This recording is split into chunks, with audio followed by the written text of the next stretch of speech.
What's good? What's good? Oh, brother. It's been a long day, brother. What are you telling me, Stephen? Stephen, can you hear me? I want to know if you can hear me. Yo. Who is booting off their keyboard like that? That was me still, my bad. Who is punching off the keyboard? All right, Zeke, come on, let's go. Wake up. Rod, raking quick, boy. How you finished that early? Anyone, by the way, anyone from Hassam's chat, yeah? What are we saying for him rigging that giveaway then? What do we reckon? Bro, he's slapping off his keyboard, bro. Let the keyboard rest, H, bro. Let the keyboard But I didn't touch my keyboard. Let the keyboard rest. What are you telling me, Paul? Nah, bro. Your desk is loudest. Well, I feel like I can hear like humans walking on it, brother. Who? Every time you move your arm, I can hear your keyboard. What are you telling me, Don? They got everyone from Hassan's raid. Zeke Trills, wake up. Rise up. Yes, we were rocked. I rose up from slumber. We will get into that, though. Everyone is trying to what's good? I'll explain to you. I appreciate all the new subs. If you're new here, make sure you sub up, all that good stuff. So, basically, I'll explain what I do. I do something called Rage Bait. I've got absolutely no value when it comes to football takes. I just say things, get the chat upset, get my panelists upset, and then we go from there, really. No, I'm joking. Mainly, I cover Arsenal, Premier League, Champions League, similar type of stuff to Hassam. Obviously, Hassam's a fraud. He supports Liverpool. Never been Liverpool in his life. But yeah, I'd say that's the only difference between me and Hassam. But yeah, I introduce my panel real quick. What are you telling me, Omar? My name is Paz. Paz the creator on all socials. Get me, follow that up, Instagram, TikTok, all that good, fantastic stuff. I'm even on Facebook, bro. So my left, I've got a Man U fan. His name is Zeke. He is absolutely miles off it. His camera's also currently miles off it. No one can see his face because he doesn't know anything about fighting. So yeah, he's miles off it. And then we've got H in the bottom left, a Liverpool fan. Miles off it, just like Hassam.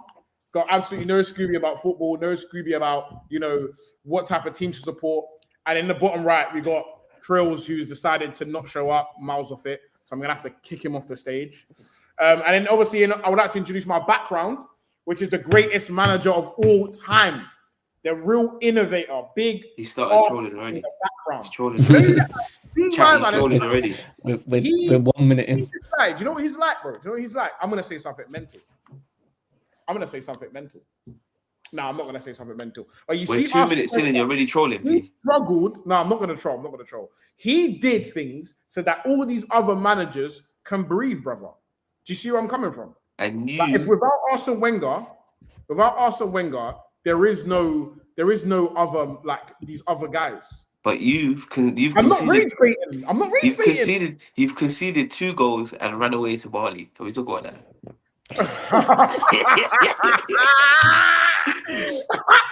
We'll get into the Arsenal game because we ain't streamed since but what I do want to start with is we all know what I want to start with, and that's why I got hate share. That's why I've got hate share, bro. That is why I've got hate share. This is the exact reason I've got hate share. Zeke, sort your life out. Sorry about some of my panelists. The only patterned one is H. The rest of them are absolute mess. Cameras are a mess. Apologies. Miles off it. Trills miles off it. Zeke miles off it. Can't even see Trills' face. Zeke's in and out, miles off it. But yeah, what was I gonna say? Yeah. So what I want to talk. Let's continue to talk from Auri. Have we seen the best of Saka? Why are you onto me, Akil? You see, Akil. Yeah. You are one of my biggest haters, and you've been in 2 streams. This is the problem. Like you're onto me constantly for no reason. But anyway, we're not going to discuss that. If we was going to continue any conversation from that, it was going to be the Amad Diallo, and that's why I got Zeke in it. Arsene Wenger was great, but Paz told me how to support my team LFC right now because you have bags of experience supporting the team during historical bad runs. I have that. So run it onto me, Paz. Is that funny, H? Yeah. Now I'll show you how to. No, you know what it is. I'm going to give you the lowdown. This is my A to Z of how to support a bummy ass team, right? So the first thing you do is accept. The first part is acceptance. You have to accept that you're bummy, or you're going to be bummy, or you're on the decline. And I feel like you lot are not in that stage of grief yet, like which is acceptance. You lot are still in denial. Do you know what I mean? Yes, if anything, Zia, you should be. Yeah, you have 30 years about the league. What are you talking about? You should know all of this. It's the 5 stages of grief, and you don't know your just league, boy. Just league. bro. You know your bummy, bro. You know your bummy. Yeah. We lifted over trophies. You know your. Hold on, one second. I need to change the stage because this is crazy. Yeah, so I wanna lock in with what you lot think that Liverpool haven't experienced that Arsenal have. So H, if you'd like to please add to that. Oh, we've experienced everything.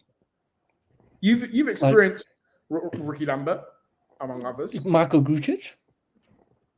All right, I used to love Grujic for you lot. Yeah, baller. Markovic and and Andy Carroll. Andy Carroll, yeah.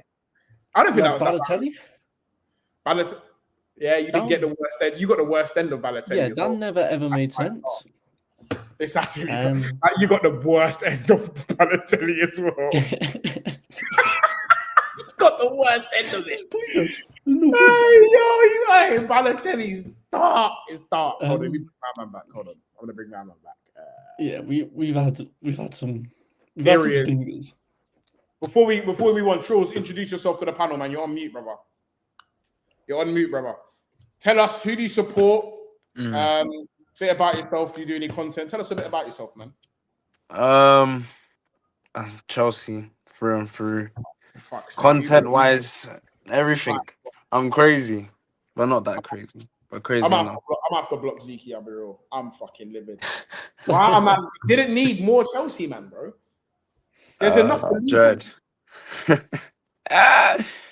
Chelsea's the best, man. You didn't need more Chelsea, man. No, you're not, though. All right, quick question. We was talking about this on the panel as well, on the Hassam stream, yeah? In terms of cultural influence, who do you think has a bigger cultural influence, Chelsea or Arsenal? Arsenal. He's not deluded. He's not a madman. Cool. That was just me figuring out if you're a madman. But back to culture, because that's such a specific question. Like, so culture, it's like it depends. It's not by as large a margin as you think, but it's Arsenal. I think it's a huge margin, but you know, as long as you're not that much of a madman to say it isn't. But what I want to discuss though, as a Chelsea fan, Arsenal fan, Liverpool fan, I want to discuss that 3-0 packing. See, as a Turkish man myself, yeah. I don't really watch the Premier League like that, you know.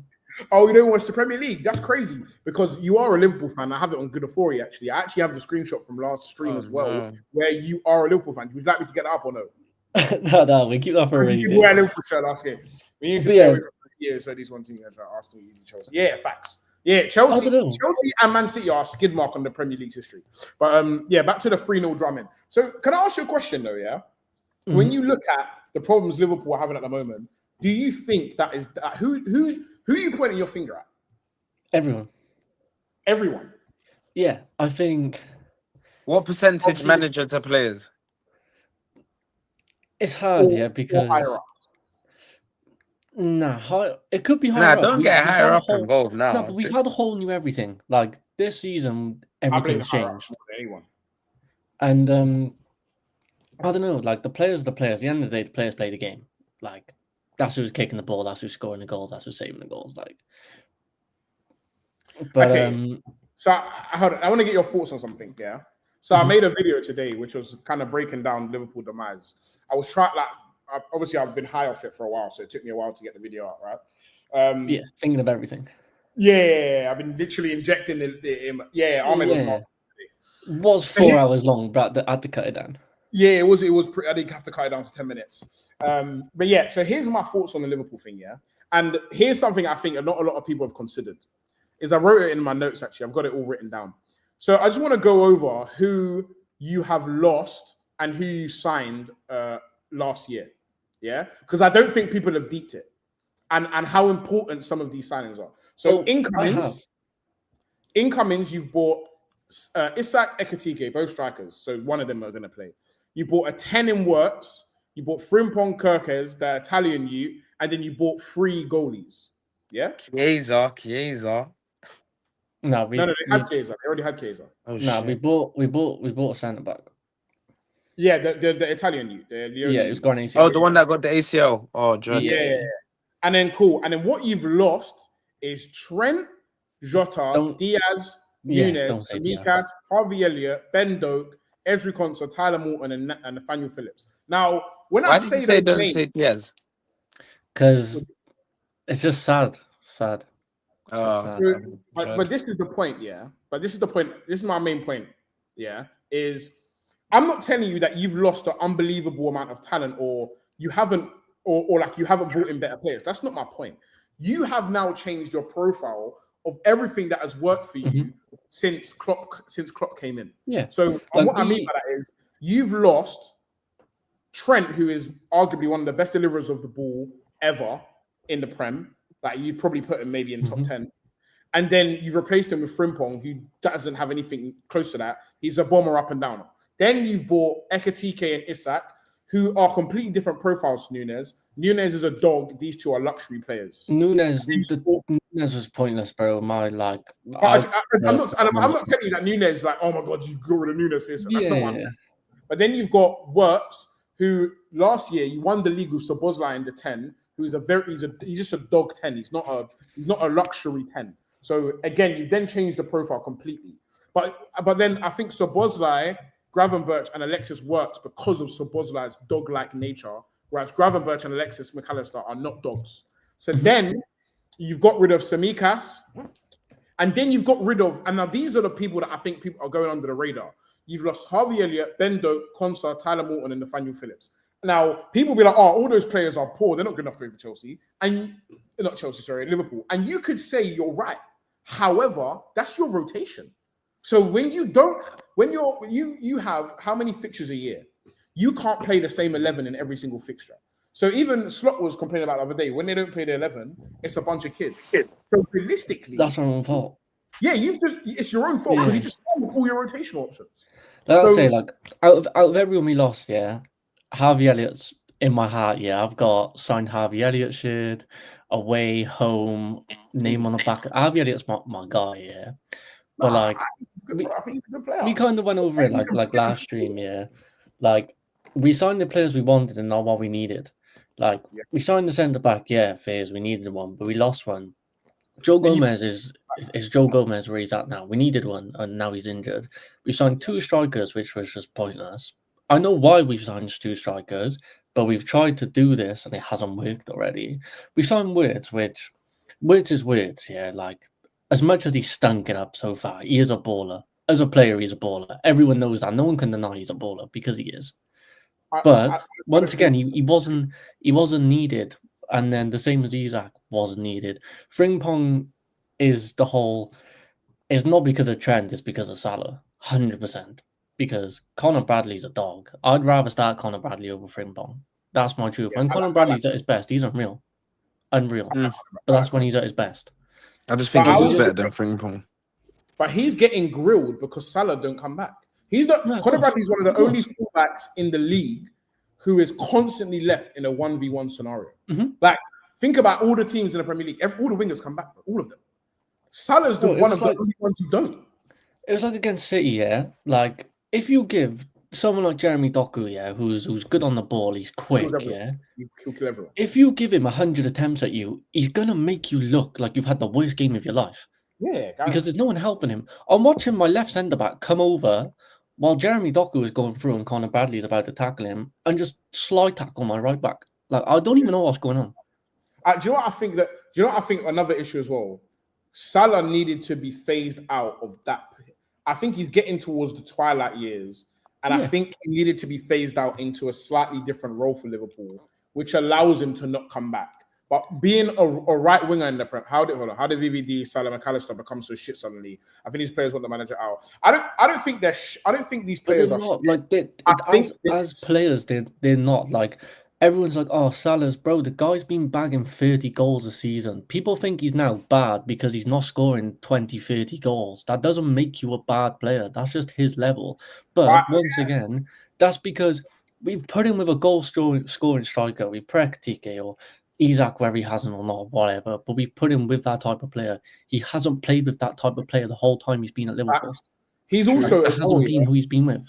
You've also lost, players like, okay, if you look at Jota, Diaz, and Nunes, like those are the three forwards that you've lost. Diaz is the biggest hit we've took. But you've lost a lot of players that do a lot of off the ball work, whether you're in position or out of position. So let's talk about when Salah does have the ball, there isn't as many willing runners for those balls that he's going to play as what there is last year, because now you look inside, it's works, give me a feet, and you run. And then you've got Isak, give me the ball and I'll do it. You've got a lot of give me the ball and I'll do it type of guys. So for me, like when you're looking at balance of a forward line, you just got a bunch of talent, but not necessarily balance. And I think that is why Salah, you could say, is struggling, because a lot of these players are not going to make the unselfish runs that the other players were last. It's not even just that. Like when we had, even if we go back to when we had Mane, when we had Diaz. When Salah gets the ball on our right-hand side, you know he wants to cut inside. And if he takes that shot, 5 times out of 10 is going in, because that's the type of player he is. When he come out on that right-hand side, you'd have Firmino, and you'd have then Diaz, who could run with the ball, create space. We now have Gakpo. He's just a tree trunk. Like, I love him as a player, but he can't pass to save his life. And he's not picking up the ball and running past his players. Like, we don't have anyone like that in the team anymore. Yeah, it's dark. It's dark. I genuinely think, like, if I'm being honest, I think it gets worse from here, man. I don't think you have. I think you need another window, and that's the issue. Like, you see, when you spent that much money on 2 players, ooh, they cook themselves. Nice. Because Isak and Wirtz have to play. Like, he has to figure that out. But then the issue is, if Wirtz is going to play, McAllister or Gravenberch got to go. That's the problem. Is I think the plan is to phase into like a 4-4-2. Because we wouldn't sign 2 strikers at that level at that price. I don't think it was that idea. I think they signed a bunch of players and said, "Swap, deal with it." Yeah, because probably. But 4-4-2 doesn't even make sense. Who plays where? What do you do with that? No, maybe not 4-4-2, but to the point where we've signed Frimpong because we know he can play right mid, if needs be. Like, he can. Right, we don't have anyone else. Then Isak and Ekitike can both play up top. We have Wirtz who can play down the middle. We have Gakpo who can play out on the left, whatever. And then we have 4-5 centre mids. But once again, with Wirtz, McAllister, Szoboszlai, and Gravenberch, I don't know who I would want to take out. Because they all play a different role. Szoboszlai has to play. And so does Gravenberch. Gravenberch has to play. We don't. Because he's the only player that will pick up the ball down deep and do something with it or be back for his defenders. Like, he's the only guy like that. Yeah, that's the thing. And I think also that then brings it. Like, I think all your top players are going to hell because the balance just ain't right. Like you don't have. Like Van Dijk is also looking to the left of him, and you've tried to use this Kerkers guy in a few different ways. Like, you've tried to invert him. You've now tried to make him into like a left centre back, and he's none of those things. He's never shown any of those things at Bournemouth. And I just think like you've bought a lot of square pegs and you're trying to fit them into round holes. And that's why I think genuinely it only gets worse from it. I don't think you're going to turn it around. Like, I see it as if Slot come in and said, we're signing these players, we're playing this system, and this is what I want to do, and we were having stinkers, I'd say, Fizz, you know what? He's a new manager, he's trying something different. When he comes to the club, he's going to try and do what he wants to do with the players he needs. Calm. Like, that happens when you get a new manager. Most managers don't come to their first season, second season, and do big things, do you get me? But it's the fact that he signed players, a system's all over the place. We're trying to play the old, play the new, and nothing works. There needs to just be a decision where we pick one and we stick to it and we build on it, rather than like, you know, Klopp did well like this, but let's try these players in there. And Kirk isn't gonna work like Robertson did. Bloody Frimpong or Bradley ain't gonna ping a ball like Trent. Like, they ain't. They're not gonna slide into centre mid and pick up the ball and pass it miles out to the left wing. It's not gonna happen. So what do you? If let's say, okay, obviously it's easier said than done. But let's say you had the wheels. How would you think you would try and tackle this pandemic you're about to enter? And like me, yeah, like I see it as this, yeah, like we start with Isak, yeah, he either has to start or don't start. It like you make the decision. If he's playing bad, he's playing bad. You either get him so he's starting and he's scoring. He ain't the type of player who's going to come on in the 80th, 90th minute. He's not that type of player. He's a player you want from the start getting into the game. Same as Ekitike. Ekitike's been my favourite player this season. He's the only guy who's looked good. Yeah. Don't get me wrong, like, you can't not... The issue is you can't not buy Isak. But then it's like us buying Gyökeres and then seeing Isak's available and then just going to buy Isak. Yeah, exactly. Like, to me, it don't really make... Especially when you've lost two players that can play left wing. Then you've bought no left wing. Yeah, like it made to me it made no sense. But it's the same as I love when our youngsters play. Like Curtis Jones, every time he's played has been unreal.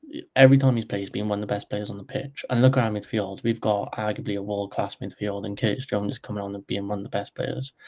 Who's your name the world-class midfield? Well, but if you go the last couple of seasons, we've had a world-class midfield. At the moment, maybe not, but. Yeah. That's what I just think. Like, what area of you've got a lot of players that this is the issue. You have a lot of players that are good enough, but they're all good enough in different scenarios. And I don't think, like your main issue. Liverpool basically bought a few expensive Formula One cars and have no one to drive them. Yeah, facts. Yeah, start. I you know what I think? I think it's more like you bought loads of really good car parts. But one's for a Formula One car, one's for a GLE, one's for you bought loads of different parts that just don't, and they don't fit together because too many of them are the I'm gonna do it. It's me. Yeah, it's me. It's not even that. Like I see there's two things. A new manager comes in, you can't expect much. The problem we've had is he's won the league in his first season, which arguably wasn't because of him. But that's as bad as it is, as much I love us winning the league, it was the worst thing that could have happened to him in that season. Because if you don't win in the next season, he's failed. If you don't finish second, third, he's failed, and that's the truth. Yeah. But I see it like I agree that you can come into a team with this level after what we've done and be stinky. Like you can't with the players you have. You are stinky, and that but I do. Also, it's a new manager in a new league with a new team and a new squad. So there is that argument, but there's no excuse for the football we've been playing as a team. If we're getting bad results or this, fair enough, it happens, it's football. But the way we play football, even the draws, the 90th minute winners we're getting, I'm looking at them thinking, like, I come home, like, we shouldn't even won. Like, we've got lucky.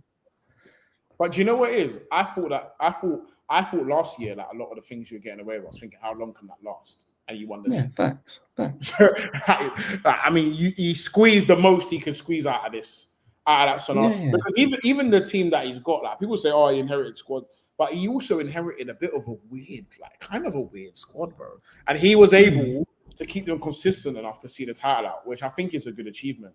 And now I think people are blaming Slot. I honestly don't really put any blame on him because you gave him a squad before. And he made it work. Now you have what, maybe 13 players. Like, okay, let me actually go look at who is in your squad for your last game. Because I don't think this squad is deep enough.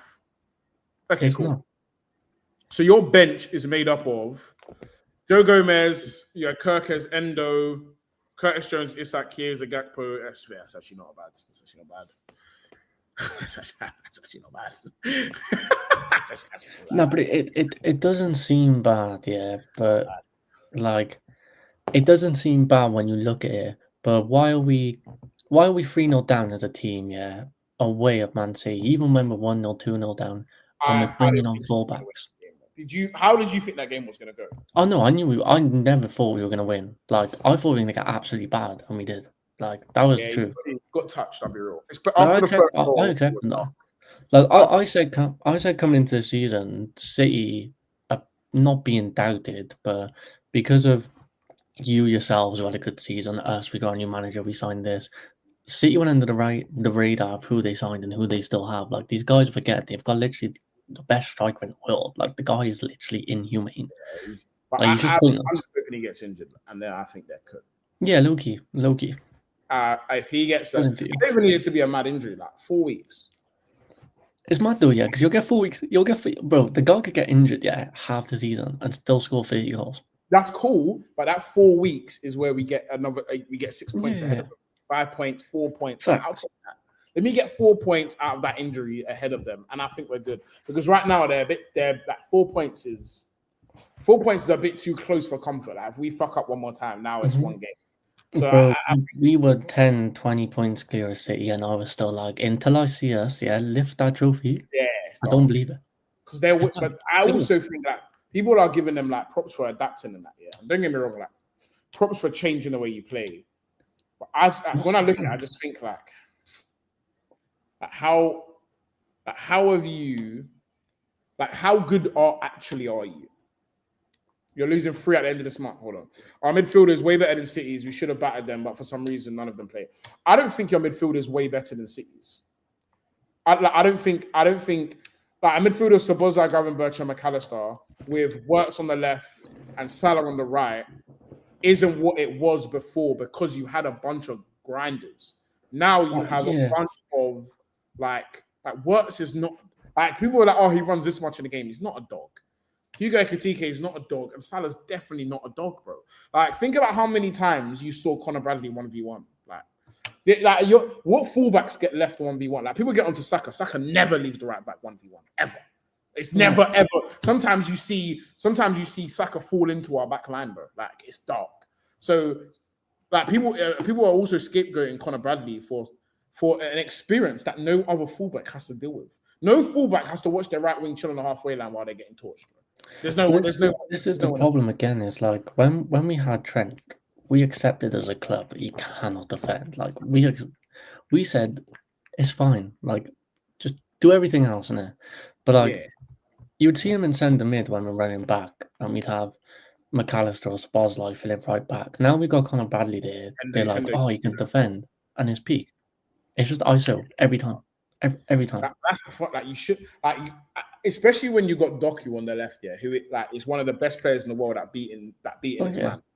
And he may not be the best output in the world, but you know he's going to beat his man most of the time. 100%. So why are you not creating something that allows him? Like even for example, a lot of teams go from their 4-3-3 or their 4-2-3-1, and they defend in like two banks of 4. Like why are you not giving support? Like why is Szoboszlai? Why have we not allowed Szoboszlai to like fill in on the right side? Let Salah stay up top in a 4-4-2 and just. But then again, like if you think about it, at the top, if you got Isak and Salah or Ekitike and Salah, like, it's not a lot of dog war. And then you've got Wirtz on the left. Like again, now you've got Kirkers on the island. Like it's just you've got a lot of players that are just facts.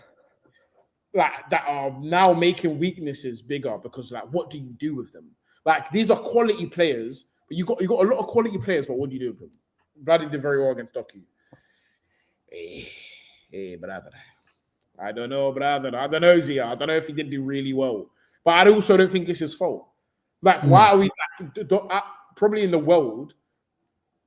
If you disregard output, 1v1 in terms of just beat your man. Doku might be up there the best, bro. Like he might. He is up there because he's so quick as well. Like he can just tap it past you and run. He changes direction like in a half. Like even his goal. Like by the way, I don't know. He's got no right doing that. That's not your bag. Don't do that. Does peak though, because Doku, he's one of those guys, where he's raw, but like up until like now and like maybe last year, he could never finish. So he could beat you when you'd say, or even get a that was worth. Yeah, like. You could beat me, but what's the point? Like, I just laugh at you and watch you. And then he scores down, I'm just like, safe. What's the point? You know what my worry with Doku is, if Pep somehow gets like Raheem Sterling decision making out of him, it's game over. You're talking about a dark player, bro. Yeah. If you mix Raheem Sterling and Doku, because people like to rub Raheem Sterling out, but for Man City, he's mental, bro. He's a Raheem baller. Sterling is so mental. Like left foot finishes into the bottom right was dark. Doku's center of gravity. So he's also low key bolo as well. So it's not like if you catch him, you're gonna weight him. Like, he looks like a Dharma Traore. He's like little brother, bro. He's a Dharma Traore, bro, on the left. Yeah, flat. It's dark. I don't know, man. Why did VVD, McAllister, and Salah underperforming? They're playing in the same position. I think, but they no like no one. We're not. There's not individual underperformance. We're just underperforming as a team, as a squad. That's the truth. They are don't get me wrong, they are underperforming. Oh yeah, but it's because they're now. I think the workload has just gone up. Like for them to have a good game, they need to do so many other good things. They need to do so many things good that it's very hard to stay that constant. Like you see, like Arsenal, yeah. People are like, oh, Arsenal are so negative or boring, whatever it is. But our whole thing is based off of things you can control. Like they're things that you can do right every single game, right? So if you get back, you get behind the ball, you create a block, and you win the ball back quickly. Those are things that if you're not doing it well, it's probably because you're bothering it. But like if you are relying on like creative brilliance, because attacking is always harder than defending. I don't care what anyone says. And if your base isn't not necessarily defensive, but if your base isn't strong defensively, or you have a good scheme to defend, it's going to be long, bro. Because now you're relying on somebody on your team's mood or performance to always be on. Like you're relying on Salah to be the best every game and outscore how shit you are defensively, which is, I think, again, unrealistic. The thing about all the most consistent teams in the world, their consistency was based off of how they won the ball back or how they defended. And even Klopp, like people are heavy metal football, like attacking, they were so crazy because they were crackheads when they didn't have the ball.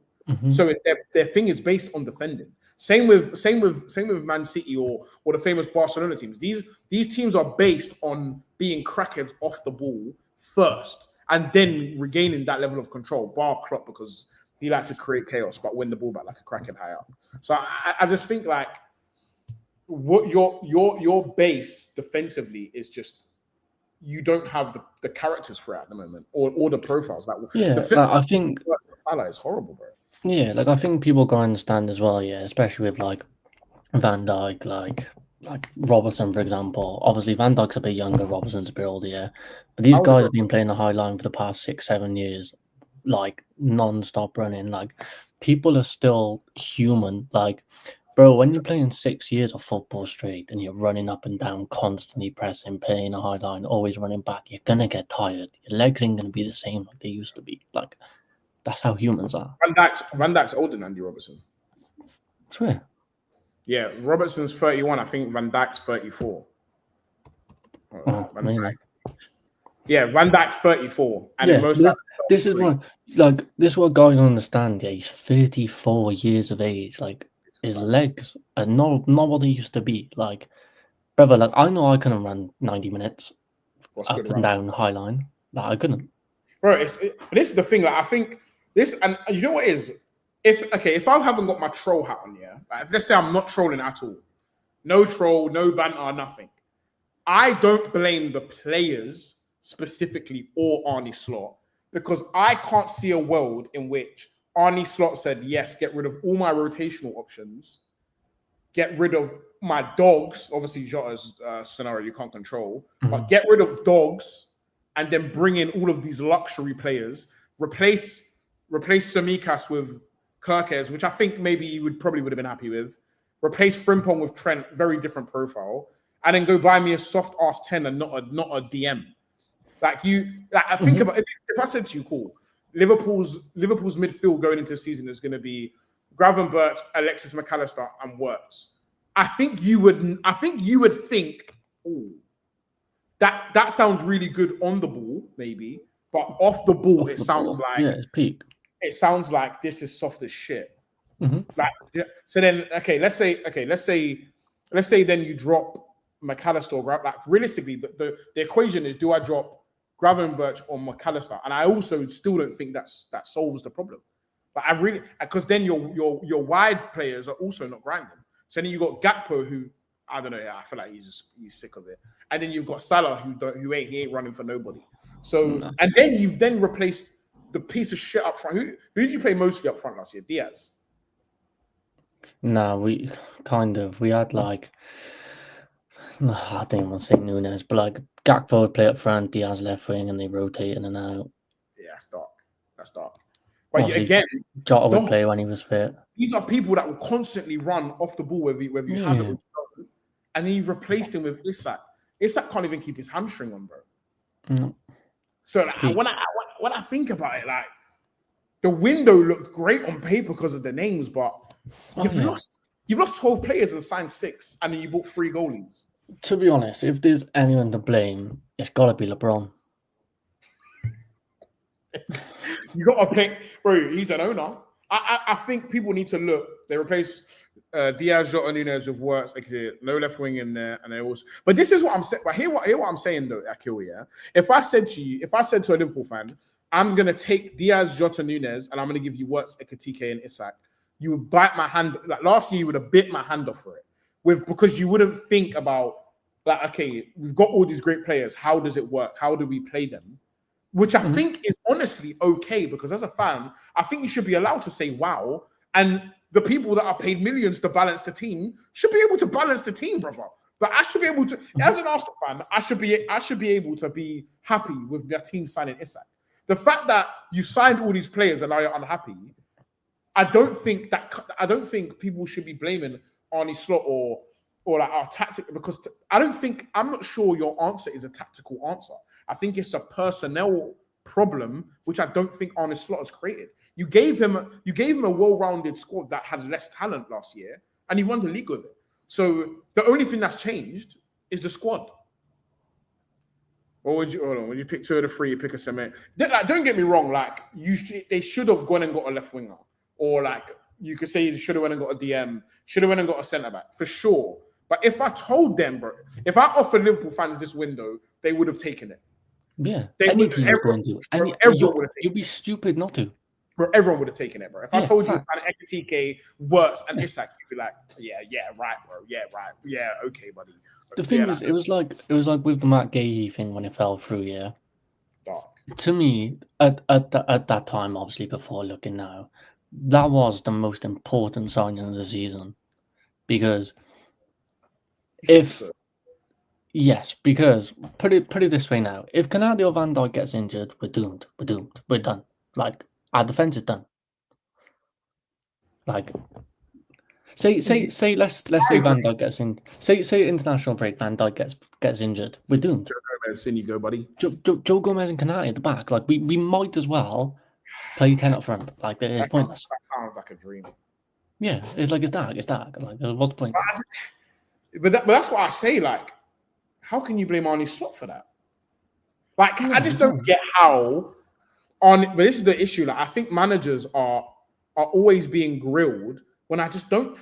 Like, don't get me wrong. There's times where Arne Slot should have done better. Like, he's done some, like, I guess you could argue, naive things this year. But I also think the squad that he's got is a headache that I think any manager would struggle with. I think you put any manager at Liverpool right now to do with the squad, I think they struggle to figure out what they can do with the players that they have. Like, you've got a Salah, you've got too many players that have to play that are hurting you. Like, you can't drop Salah long term. Like, let's be real. No. You can't drop Wirtz, you can't drop Isak. You just paid 300 mil for them. And even Ekitike, you just spent 90, 80 mil on him. And then, then one of them got to go on the left. And so who are you going to put on the left? Wirtz? And Wirtz is not a left winger. It's just a waste. He's not a left winger. No, it's just a waste. He's at least not. If you ask every Liverpool fan, every Liverpool rep to name their starting 11, they'll give you a different answer. So that's a fact. This is a fact, Akil. Yeah. If I ask every Liverpool fan, they're gonna struggle to name the 11 because the 11 they're gonna come out with is unbalanced. Because realistically, if you're gonna get all those players into a lineup, you probably got to put Wirtz on the left or the 10, and then you've got the midfield problem. Like, who do I drop, McAllister or Gravenberch? Then you've got, like, who do I play at fullback? And then when you get your 11, you think, fuck me, this is the laziest 11 of all time. I don't really put. Not that I don't put any. I think there's blame. There's blame on everyone. There's no specific blame on. Everyone's done this. Everyone's done that. Everyone's done that. But whoever's in charge of the transfers, I think you've killed everything that was good about the squad. And you've this is what I find weird. Yeah, is we we deleted our whole club basically at the start of the season. We had a new our old sporting director back. We had a whole new staff team, whole new everything, a whole new manager, and like it's the first time we ever seen in years a big change everywhere, and all this money be spent. But there was no reason for it. There's still no why did we spend this much? Because as a team, as owners, as a club, there's no logical reason why you wouldn't give Klopp that money, but you would give it to the new manager coming in, but not with the guy with experience. Yes, arguably the team we had, he didn't need the money because they were all in their prime doing well. Yeah, fair.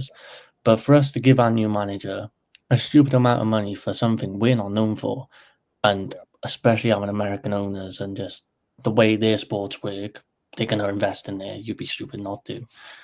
There's no answer on why we did it. It makes no sense. Do you also think, I want to know how much stock you put in this as well, is like people talk about like academy cores and like the way something can, it's like if just to go over a few players that you've lost, like you could argue Harvey Elliott, I guess, is kind of academy. He is, well, yeah, he's been. You've got Ben Doak, you've got rid of Konsa, you've got rid of Tyler Morton, you've got rid of, and then Nathaniel Phillips. These are people, and then you've lost Samikas Nunes, obviously Diaz, Trent, which again academy, Jota Diaz. You've kind of gotten rid of everything that was left of like the original back. The boys. Yeah. So like, let me actually look at your last lineup. Like who's actually left? Because I'm not going to end of what done it for me. Yeah, like, I'm always that might just like that much for me, but like I'm always like having like an Englishman in the squad or this. We put starting 11s out without one Englishman in our starting 11. Like I think that's mental. Wrong. Yeah, I think that's mental. And then on your bench, like okay, let's look at who you got left. Yeah, so you've got. Would you count Szoboszlai as a part of like the great Klopp teams? I personally not really. I wouldn't really count him, but I would give you if you think. Yeah, and he become great in the Klopp team, but he's shining after the Klopp team. He had one season in the Klopp team where he was unreal. Cool. So let's say Szoboszlai, Salah. I'll give you McAllister. Yeah. Robertson, Van Dijk. No, I'm not really gonna include Konate. Nah. I mean, I'll give you Joe Gomez. Like, why not 6? Curtis Jones, I guess, like maybe 7. So you've got 7. So you've got maybe 7 left or at a push. And Alisson, who's injured. But... Yeah, he's injured. So you've got 7 left at a push, and these are not like the players that were like really booting off the clock. Like, let's be real. And you've gotten rid of all of them. You've gotten rid of 1, 2, 3, 4, 5, 6, 7, all in one window. Like, that's a really drastic change. I can't remember a team that went through that much drastic change and started booting off the next year. But that's like everything has changed. Like everything, even to the point where, like, we've always been big on our academy players. Always, like, you look at some of our best players; they've all come from the academy. Like you just mentioned, like Trent, Curtis Jones, like. They're all ballers come from the academy. And like now we've got like Rio, for example, who's like one of the biggest prospects especially in the Premier League. Do you get me? Like, the guy's a baller. Yeah, but he doesn't play. He doesn't come on. Like, he come on at 16, whether it was a jammy goal or not. Like, he come on, scored on his debut at Anfield in the 90th minute. You have to play that guy again after the highs just come up. You can't then bench him. You're in hell, though. You can't play a 16-year-old. But this is what I mean. But why is it then? Why is it when we're in hell? This why is the issue. City, for example, yeah, we're down 3-0, yeah. What's the issue with bringing them on? We've brought on players. You're bringing them on. You're bringing them on. But it's just experience. It's time on the pitch. Like, of hell. That's how I see it. Same as the. Like, for example, the Palace game, yeah? Yeah. When we played them in the Cup, that was the game where we needed a morale boost. Do you get me? Like, we needed something. And no one first team players there. Like... But that goes back to you selling everyone. Like, yeah, of course. But we didn't have a game for 2 weeks. Yeah, fair. You might as well just fucking play that. So like there was no excuse. But it's the same again. Like international duty comes up. If anyone big gets injured, we're doomed. You need this international break just to break up. Oh yeah, 100%. We need it. But I think I'm like even Arsenal. I think I'm not really mad at the international break because like after that draw, that was a jarring fucking draw. That draw was fucking AIDS, bro. Because I was chatting shit when we was 2-1 up. I was talking some shit. But I think, yeah, I'm not sure there's anyone that will be unhappy. I feel like everyone needed this. I think, 100%. I think everyone needed a quick international. I feel like the only team who ain't happy with is Sunderland. You know what's funny? See Sunderland. I wasn't familiar with their game, but I genuinely, you see, it was 2-1 up. Yeah, after the game, I thought, you know what, these men are going to do well this year. They are shit houses, you know. Have you watched Sunderland? Yeah. So they're horrible. Obviously, I watched Championship a lot because of Liam in it. So like, I watched like last season, for example, like I watched a lot of the Championship, like wherever. And then when they got promoted, I thought like they'll do well. But then like I saw them in the Premier, and I said, yeah, what's going on? They got bro. I don't think there's many players from that champ team anymore. I'll be real. No, there's not. But they still play like it's just the Sunderland way. The way they play is like proper, just like football. I remember when I was watching that game, I was thinking, right, I thought we were on the terrorist team. These man are different level terrorism. Like I can't believe, bro. I was watching the game at one point. I was watching us pass the ball side to side, and they all just sat in the 6-yard box. Yeah, it's and I was just thinking, like, at their gaff, I'm not sure many men are taking points. You know, no. I'd rather watch Sunderland games than United and Spurs. I can't remember the last time, unless my team played them, I've watched the Spurs or United game. But that's the thing. Like, this is the thing. The league is going in the realm of control, and I think that is the next. That's the next like meta, if you will, for football in the Prem, which is everyone wants to be able to look at the game and feel like they're in the game. And if you're a shitter team, that means somewhat of a defensive stance. Oh my days! That game, that Sunderland Newcastle game, everyone has to watch that. That is going to be the shithouse game of the year, bro. That game is going to be so good, bro. These guys who bet for a living, yeah. That game is. I'm putting on 100 bets on that game. Oh yeah, 100%. Over. I'm going to put on like £50 on one red card. Yeah. But no, I might get a rack. Actually, no. That's the odds on that's going to be horrible. That game, Sunderland New. When's that? Is that after the international break? I think that is. That game is going to be unbelievable. I might watch that over an Arsenal game. I'll be real. Not that Arsenal game, but the most entertaining. I'll definitely be watching a Liverpool game. So. Yeah, you should be watching anything. You should watch any game over. Just peek it. Like, don't I go to work? We have screens in work that just play the football. Yeah, so I can't even like go to work and escape it. So, exactly. I need to step up the Liverpool TikToks as well, man. I feel like you missed them. So it's been nice. Yeah, after that Madrid game, I felt at peace.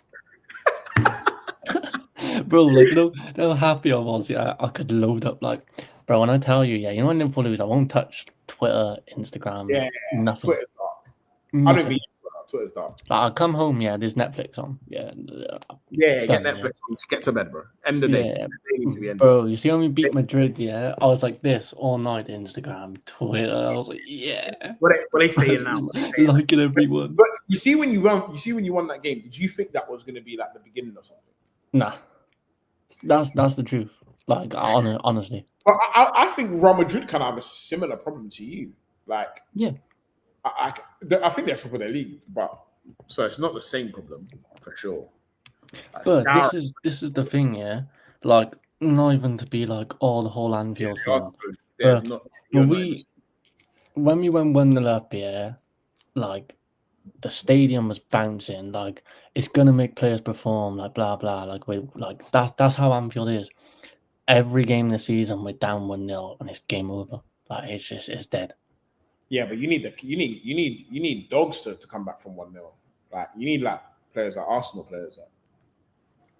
Pete, we don't have anyone like that. Like the only guy who can do that is Salah, who just scores something random out of nowhere because he's just a weirdo and just scores them with random goals.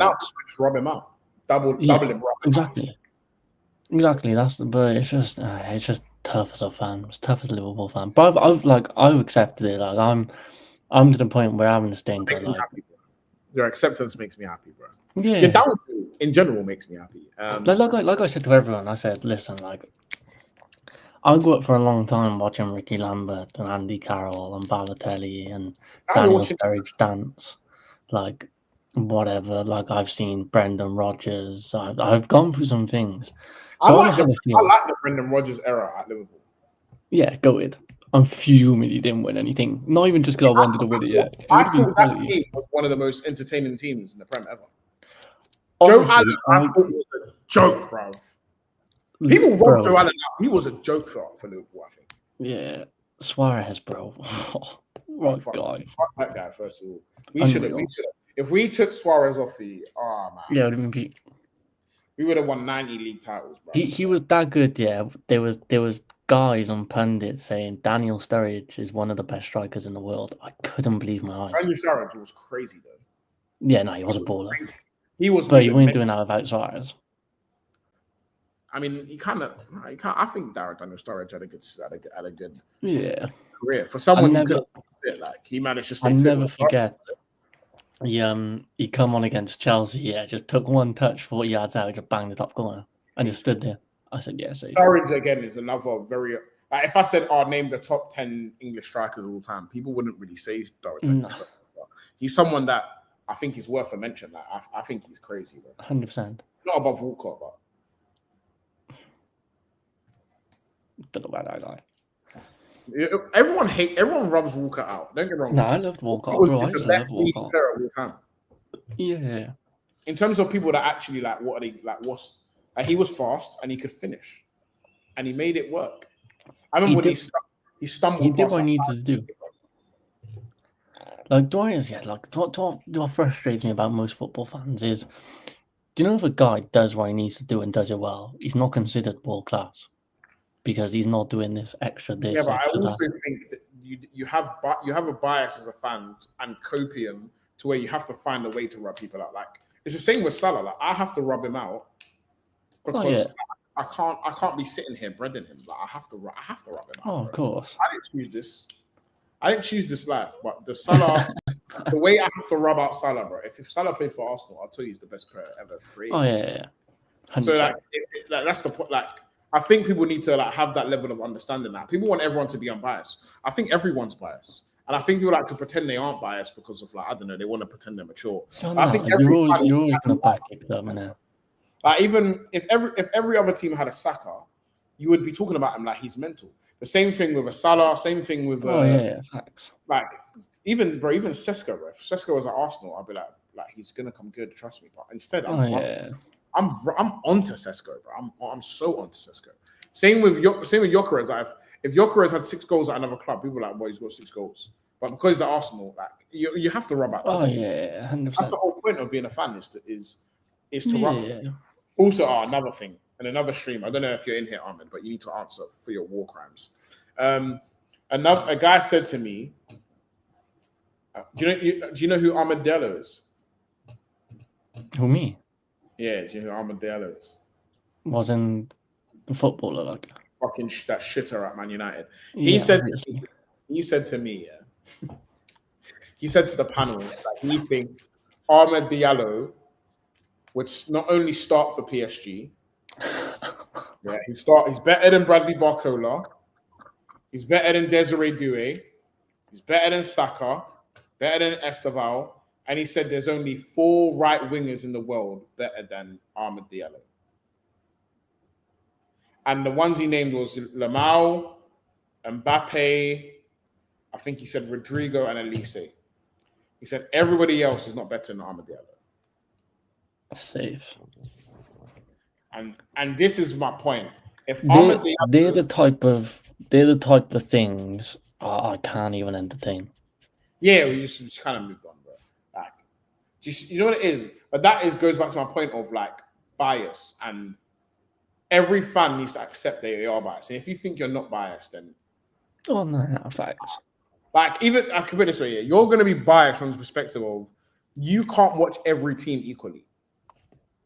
So Yeah, you can't not be biased. If I was like Saka, I'm Saka the way I do. It's like we went through this. Like no one's gonna see how good a player on your team is or how much you rate him because they don't watch your team every week. Yeah, and people like to pretend every game. Yeah, it's like I see players like in my team and like not many people would see even like players who come off the bench and people are gonna be like, you don't love "Oh, Curtis Jones." I don't think anyone else rates Curtis Jones. No, I rate Curtis Jones. That's which is cool.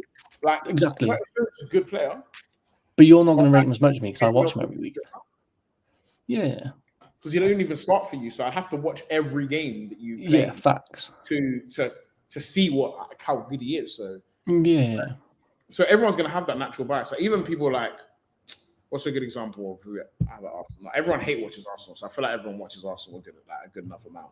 But like people like even like an Ahmad Diallo, like I'm not gonna think the same thing as a Man U fan.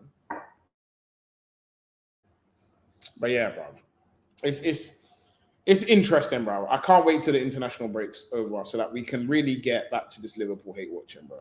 That Besiktas shirt is actually killing me, bro. Why? Why are you wearing a Liverpool shirt? Huh? Why are you not wearing a Liverpool shirt? Bro, you saw my football top collection. It's cold. Your football top collection is interesting, for sure. Like, now I went to Turkey now, so I had to cop a Turkish team. How many Liverpool shirts do you have?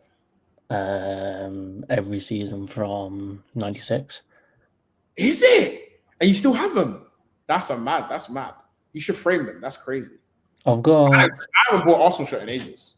So, I bought this season's one. Now, to be fair, my cousin gets me the home kit every season for my birthday, which is cool. But like, I don't know, man. I just find it sick. Man. Football tops just calling. Like, I've got a couple signed, couple framed. I've got a couple Welsh players. I'm gonna get. Like, I've got like 5 Gareth Bale shirts signed. That's decent. Gareth Bale's pretty cool. Gareth Bale for me is arguably like probably in my top 10. He's easily in my top 10 favorite Prem players, even though he played for the scum. Yeah, like Gareth Bale's in my top 5 players of all time. But that's because I'm Welsh, no? Who's your top 5 all time? So like, and it don't have to be like your top 5. Who's the best? Like, who's your top 5 favorite players? As much as I'm a Liverpool fan, yeah, Henry's up there in the top 5. I love Henry, bro. As a player, like, if no one can say Henry's not in their top 10, they're lying. They're weird. They're just weird. Like, they're lying. I've got a Liverpool player in mind as well. Yeah. So mine's obviously Gerrard. Stupid, like going Henry, Neymar. Like, I grew up on Neymar in it. Like, he's not in my team. Is he not? Neymar's not in my top 5. So I think you have to have Neymar or Ronaldinho. Yeah, I'm the younger generation in it, so yeah, for sure. Neymar's my guy. Bale's up there then. Yeah. I don't know. There's a few for the 5th, but like, bro, like I know it's a mad shout, whatever, yeah. But Marcelo's up there for me, yeah. Just because growing up as a footballer, like I was a fullback in it, like. Marcelo, bro, what a guy. Marcelo's crazy, but having no left back in your top 5 is crazy. He said there was Torres in your top 5 before he broke your heart. Nah, yeah, we won't speak about it.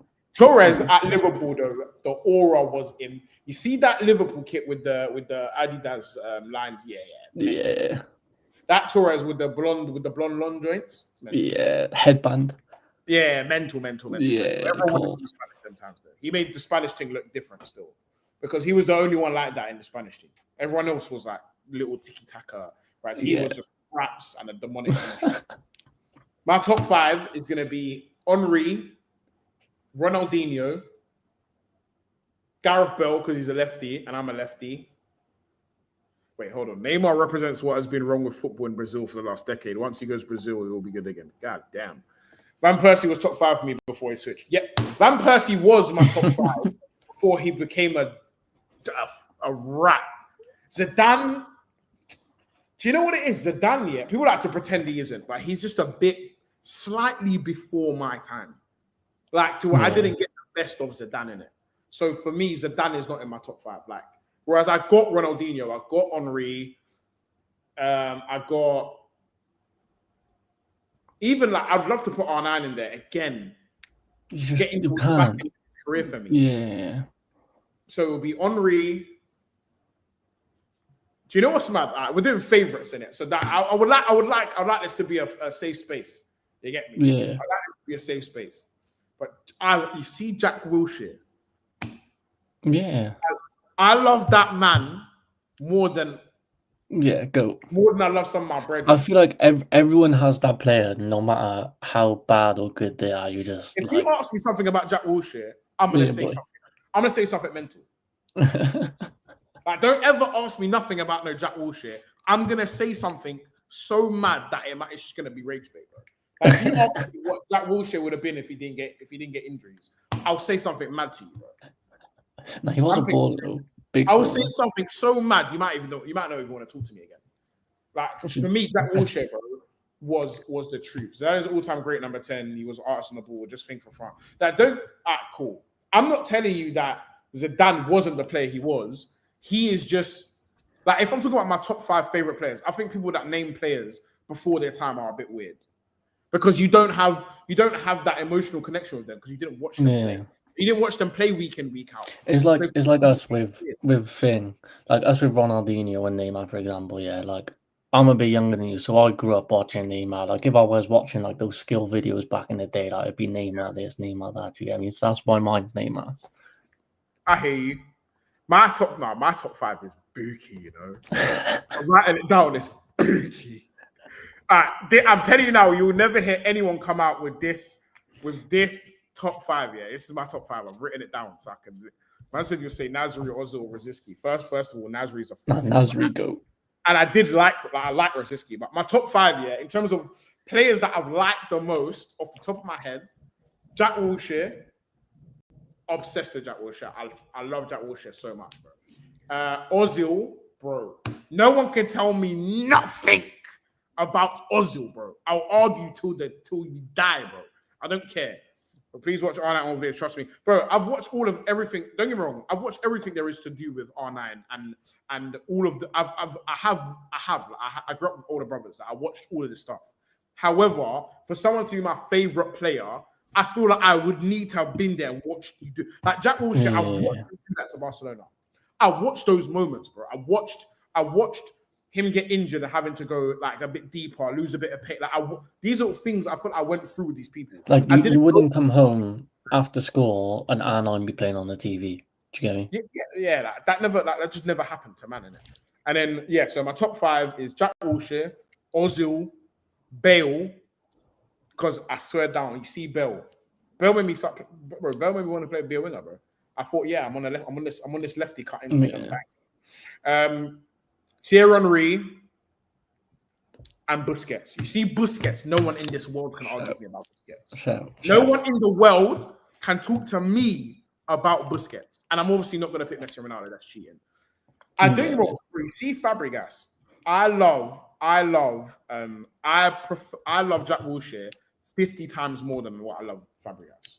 And if you deep it, think about all of the real Arsenal moments that Jack Wilshere has had, bro. To where, like, remember when Nasri left, he tried to punch up Nasri. I prefer Frimpong to Nasri. Dennis Bergkamp is the reason I became an Arsenal fan. Again, beautiful footballer, but I caught Dennis Bergkamp when he's 35, brother. Like I didn't see the best of Dennis Bergkamp. Like I've seen it with like videos, but I wasn't there. I wasn't sat in front of my TV while Dennis Bergkamp was doing a Mazzoline, bro. Like not in his prime. What you thought for Jack Wilshere, I thought for Curtis Jones, I didn't for. Please tell me why you thought that for Jack. I'll tell you why. Jack Wilshere, when he came into the team, was when everyone was starting to accept, like, because think about it, you're in denial for a while, yeah. The last time we was in the Champions League final 2007. Then Henry left. That is the beginning of, I think, Arsenal having now, quote unquote, nothing left. And that's when you see a different type of player coming into Arsenal. In it, you start seeing these midget magicians. There's no Patrick Vieira's, none of these people. Like the best you're going to get is Alex Song. That's probably the most physical player we had. So then you get a glimmer of hope in Jack Wilshere, a 16-year-old gone Bolton, done a Mazzoline, come back to Arsenal 17, doing a Mazzoline, gone Barcelona, doing a Mazzoline. These are like 2011 times. So now our one glimmer of hope is Jack Wilshere, bro. We've got nothing else. And then people are snaking us on our journey while we're trying to pay for this fucking stadium. Jack Wilshere is going to link them, trying to punch them up, bro. Do you think I'm not gonna love that guy? He's clamping people, he's ripping people, he's also a type of English talent. If you tell me you've seen him before and you start telling about people like Gaza, I'm just gonna fight you. I'm not even gonna talk to you about it. If you start talking about Gaza and you're not 70 years old, I'm gonna fight you, bro. I'm not even gonna discuss it. So you ain't seen, like, there was no other English players like this. So for me, we had the golden piece to England's future. And I also then you add on, you watch him go through struggles of injuries. You watch these mad things happen to him, and it's like he's your glimmer of hope, brother. So for me, Jack Wilshere's like, might as well be my brother. He's the truth to me. To me, he'll always be the truth. I don't care how his career ended. Like if you said to me when he came back to train and Arteta didn't give him a deal, I was fuming. I was fuming that he didn't. I swear to God, I think I'm joking. I was nearly Arteta out, bro. In my head, I was thinking, no, what are you doing? You're the fact I would take Jack Wilshere at Arsenal now. But I don't think I'm joking. I'll take Jack Wilshere at Arsenal now. I don't want to see him play every week. If you grew connections to players. We had no one. Okay, think about Arsenal from 2008 to 2020. When I say cool, who would you say you think of at Arsenal? You're probably going to say Jack Wilshere. He is our passion merchant. He's the guy that bleeds Arsenal. There was no one else. And that's the first time in Arsenal's history where that's happened. He was on the cover of FIFA as well. This is what I'm saying. Like, man, I'm not deep in what Jack Wilshere was, bro. Like, people want to rub him out, but he's Mr. Arsenal to me. Jack Wilshere is as cultural as Ian Wright to Arsenal. What is to me? But I hope he comes back and manages Arsenal. And I'm telling you now, if he does shit, I'm gonna be deluded, and I'm gonna say give him time. Bro, that's like me with Gerrard. He's got. Bro, I don't think it's a joke. If Jack Wilshere takes over Arsenal, he's got 5 years, 10 years, 10 years to figure it out, bro. It's like if Gerrard come and got us relegated, I just wouldn't care. If Jack Wilshere gets my club into the champ, I will say that everybody else just spent loads of money, and that's why we got relegated. I'll make 100 excuses for Jack Wilshere. There's nothing Jack Wilshere. If Jack Wilshere managed Spurs and beat us, nah, that's too far. That's too far. Yeah. But this is back to the point. Like, he's never done anything treacherous ever. Yeah. Like, how many players? And this is why Liverpool fans love Gerrard. This is why Liverpool fans love maybe less so Michael Owen, because he did treacherous shit. But by the way, I used to love Michael Owen when I was younger. I bought Michael Owen Umbro boots, mental. Well, I swear down, I love Michael Owen, bro. Like, I also people forget what Michael Owen. If Michael Owen wasn't a rat and he didn't do rat things and leave too early and then go to Newcastle, like do bare rat stuff, like he would be remembered as. He should be remembered as one of the best English players of all time. Like, he won a Ballon d'Or. How many English players got a Ballon d'Or? So he won the Golden Boot at what, 16 and 17, especially with the players he was with in that era to win a Ballon d'Or. Bro, Michael Owen is mental. Like, from time you're looking back and seeing Sami Hyypiä, bro, you're a strong man, bro. But yeah, bro. People forget, man. Michael Owen's crazy. But yeah, we are going to wrap there. You know what it is? I need to figure out how to actually raid people, bro. If anyone knows how to do that in the chat, let me know, because I actually just like was on YouTube. Yeah, on YouTube. I actually don't know how to raid people. Because I want to pass on. Also, anyone left in here, make sure you sub up to the channel. I'm trying to drop video. I drop videos like 4 times a week. I just dropped a video on Liverpool actually, and your struggles. It's actually a very impartial video. It's not actually. There's no trolling. I'm actually not being toxic. I'm looking at Liverpool through an honest lens. I think it's a pretty good video. Check it out. Let me know what you think. Make sure you subscribe, like up the live, all that good stuff. And yeah, man, I wanna find out how to raid people. Is anyone? It's done as a redirect on. Yes, that's it. How do I do that? Anyone in the chat know how to do that? Go on your YouTube studio, click content, go to live tab, and then hover over the video you want to redirect from. Live tab. Yeah, go. Okay, it says YouTube Studio Content Live tab.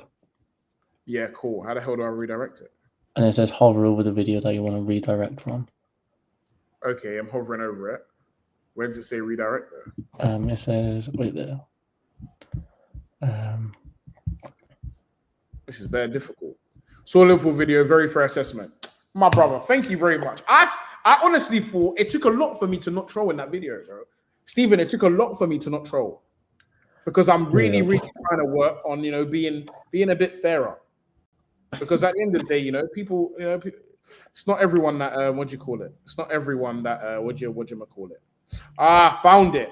I think. Yeah, it says customization and redirect. Wait, what's that? Share. No, I haven't found it. I lied. I'm a liar. Yeah. I'm cooked, buddy. I don't know how to do it. I'm cooked. Thanks, good show and good NFC therapy for you. Are you Liverpool fans here? Yeah. You see how I haven't trolled though? Like, you see the growth, like, because if you asked me this 3 months ago, bro, I'd be hell, bro. Do you know why I hasn't trolled yet? Because it's just me and him today, yeah. So if he does troll, it's just gonna be me just sad. But you should be speaking to yourself. You know what? You're probably partially right there. But you know what it is? I also don't want every single stream to be just me trolling because I think that's also a bit jarring. I think sometimes let's have an honest conversation about ball. I appreciate it. Thank you, Zia. I appreciate it. Yeah, everyone left in the chat, make sure you that was mad loud. Anyone left in the chat, make sure you sub up, like the video. But yeah, I'm trying to stream like 4 times a week with the boys. You'll see H on there regularly. At some point I'm gonna get onto him and make him fucking make a channel or something because he's being a lazy bastard. Yeah, I'd say he's a level-headed Liverpool fan. I appreciate it, yeah. Thank you very much for your subscribe and like. Just wait until all those Arsenal videos come out. You know what it is though? You right now, you see when you're in hell, that's the best time to start a channel because that's when people want to see what people think. But yeah, we're gonna end the stream there. Thanks for everyone that stayed locked in for an hour and 10 minutes. But yeah, man, see you boys in the next stream. Like, sub, all that good stuff. Peace.